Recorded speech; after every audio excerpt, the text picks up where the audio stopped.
This is a quick demo to show you how easy it is to select your chosen channel when using either the Studiospares 2.4 wireless microphone or belt pack with the Lavalier or headset system. And make sure that you subscribe and click the bell icon to be notified of upcoming videos.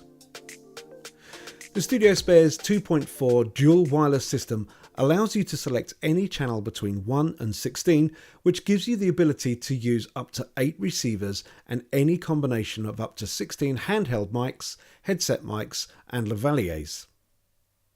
Selecting channels is very easy.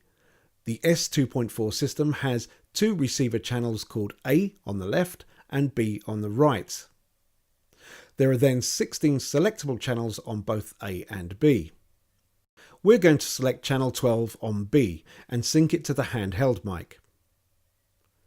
Simply use the up and down buttons to choose the desired channel. Now push and hold the ID button until you see the sync indicator flashing.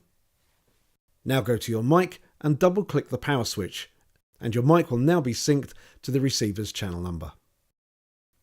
The process is almost the same with the belt pack for the headset and Lavalier mics. Start by opening your belt pack battery compartment lid ready to sync. Now, as before, select your channel number on the receiver and then push and hold the ID button until you see the sync indicator flash. And to sync the transmitter, hold down the ID setting switch located just above the batteries. Your belt pack transmitter will now be synced. You can find out more or buy exclusively at Studiospares.com or by visiting the store.